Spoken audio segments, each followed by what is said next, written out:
டேய், அந்த பனைமரத்து பக்கம் போகாதீங்கடா, அதுல பேய் இருக்கு என்று ராஜுவின் அம்மா எங்களை எச்சரிச்சிட்டு வீட்டுக்குள்ள போனாங்க. அந்த மரத்துல உண்மையிலே பேய் இருக்கா? அப்படி பேய் இருந்தால் எப்படி இருக்கும் என்ற ஆவல் வர அதை பார்த்து விட்டு வரலாம் என்று அருகே நெருங்கினேன். அம்மா சொன்னா சரியாகத்தான் இருக்கும்டா, அந்த பக்கம் போக வேண்டாம். அம்மா சொல்லி இருக்காங்க, பேய் எல்லாம் மோசமானவையாக இருக்கும் என்று ராஜு அழாத குறையாக கெஞ்சிக் கொண்டிருந்தான். அவன் என்கிட்ட பேசிட்டு இருக்கும்போதே காற்று வேகமாக வீசியது. பண ஓலைகளில் இருந்து சர சரனு சத்தம் வரத் தொடங்கியது. சர் டீ திட்டீர் என்ற சத்தம் கேட்டது. என்னவென்று கூர்ந்து பார்ப்பதற்குள் ராஜு என் கையை பிடித்து இழுத்து கொண்டு, டேய், பேயோட வேலைதாண்டா, வாடா ஓடி போயிடலாம் என்றிட அவனுடன் அவனுடைய வீடு நோக்கி ஓட வேண்டியதாயிற்று. அந்த ஒத்த பேய் பனைமரம் ராஜுவின் வீட்டிற்கு பின்னால் 300 மீட்டர் தொலைவில் அமைந்துள்ளது. எனக்கும் ராஜுவிற்கும் 8 வயது இருக்கும். ராஜு அமைதியான பையன், அம்மா பிள்ளை, நான் குறும்புக்காரன்.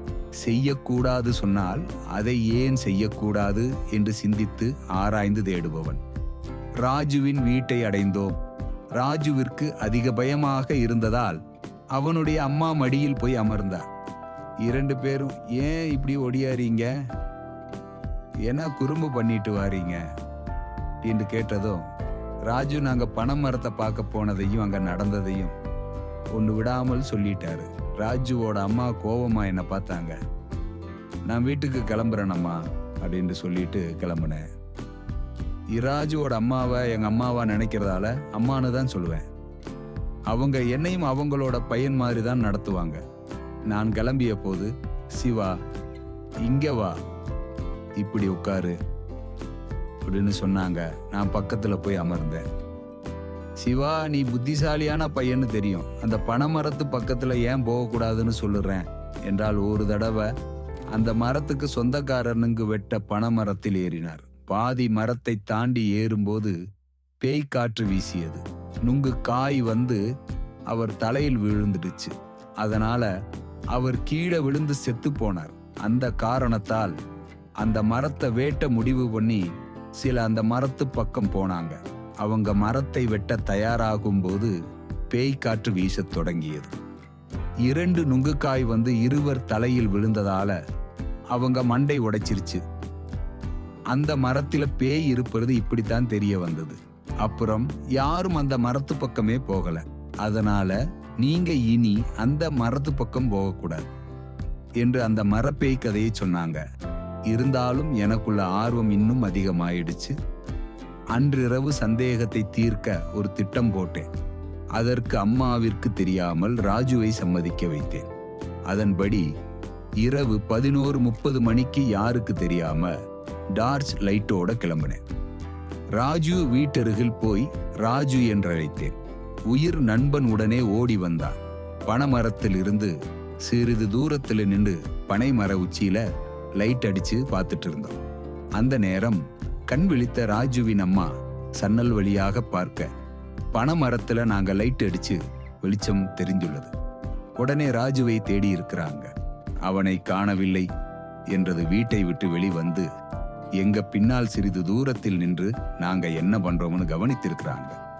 சர சரவென்று ஓலை சத்தம் கேட்கத் தொடங்கியது.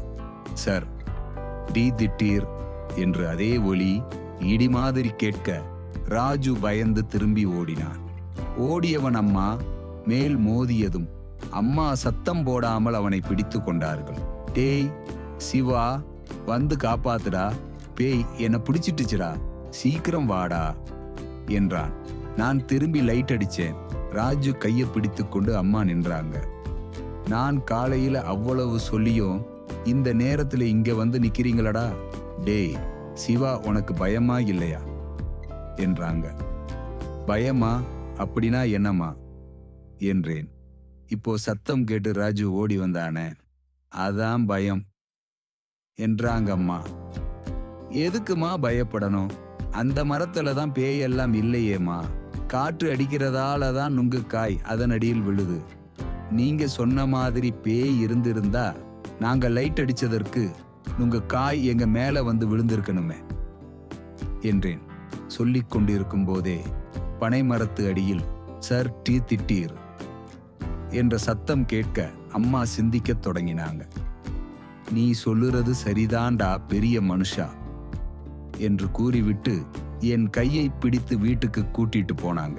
நான் அம்மா கிட்ட சொல்லிட்டு என் வீட்டுக்கு வந்த தாத்தாவோடு படுத்துக்கொண்டேன். மறுநாள் அந்த பனை மரத்திலிருந்து விழுந்து இறந்தவருடைய மகன் கிட்ட நாங்க கண்டுபிடிச்சத சொன்னோம். அதோட அந்த பனை மரத்தை வெட்டுவதற்கு ஐடியாவும் கொடுத்தோம்.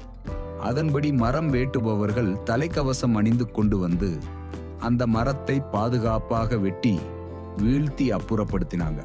பனை மரம் தென்னை மரம் அடியில் நிற்கக்கூடாது என்று சொல்வது காற்று அடிக்கும்போது தேங்காய் நுங்கு போன்றவை உதிரக்கூடியவை என்பதால்தான்.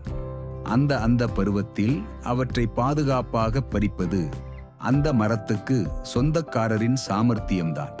இந்த காரணமே பனைமரப் பேயின் கதைக்கு பின் ஒளிந்துள்ளது.